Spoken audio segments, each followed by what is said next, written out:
অবিশ্বাসের পাত্রী হয়ে অনির্বাণের জীবনে এক মুহূর্ত থাকতে চায় না রাইহা। বন্ধুরা ভিডিওতে লাইক দিয়ে দেখতে থাকুন। অনির্বাণকে রাই বলতে থাকে যে অনির্বাণ, আমি তোমাকে একটা কথা বলছি, অবিশ্বাসের পাত্রী হয়ে আমি আর যাই হোক না কেন তোমার জীবনে থেকে আর বোঝা বাড়াবো না, তাই আমি আমার জীবনটাকে নিজের মতো করে গুছিয়ে নেওয়ার কথাই ভেবেছি আর আমি সেটাই করবো।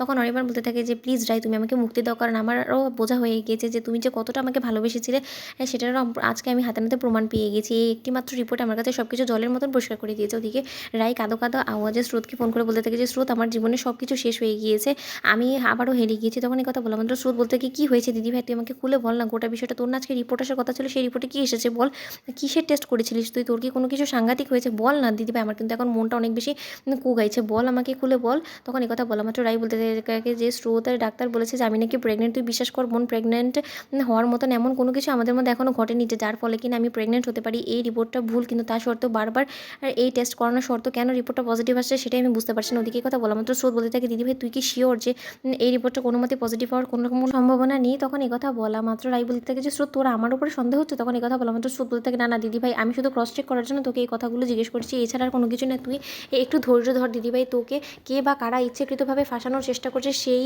খবরটা আমি এবার বের করানোর চেষ্টা করছি, তুই একটু শুধু ধৈর্য ধর। তখন এই কথা বলা মাত্র রাই বলতে থাকে ধৈর্যই তো আর ধরতে পারছি না, কারণ রাত দিন 24/7 যখন আমার সাথে অনির্বাণ এরকম অন্যায় অবিচার করছে না, সেটা আর সহ্য করতে পারছি না আমি। স্রোত তখন স্রোত বলতে থাকে দিদি ভাই আমার কথা শুনে একটু ধৈর্য ধর বোন আমার।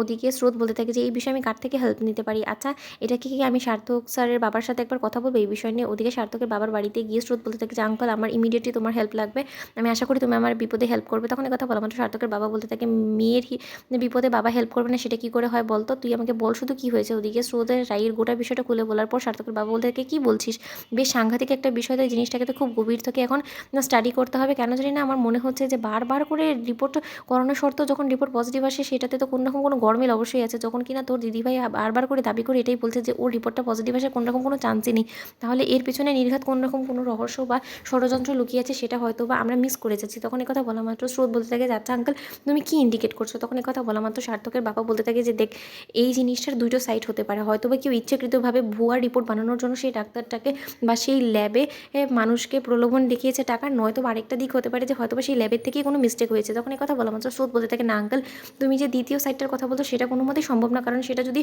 হতো তাহলে আর যাই হোক না, কারণ সেকেন্ড টাইম রিপোর্ট করানোর সত্ত্বেও সেটা তো পজিটিভ আসতো না, তাই না? তখন কথা বলা মাত্র সার্থকের বাবা বলতে থাকে যে হ্যাঁ, তোর কথাটাও আসলে পয়েন্ট আছে।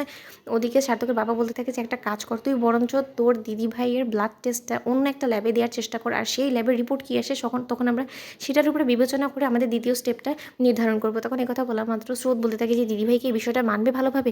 তখন সার্থকের বাবা বলতে থাকে একবার চেষ্টা করেই দেখ না স্রোত। তো বন্ধুরা ভিডিওটি ভালো লাগলে লাইক এবং শেয়ার করে সাবস্ক্রাইব করতে ভুলো না।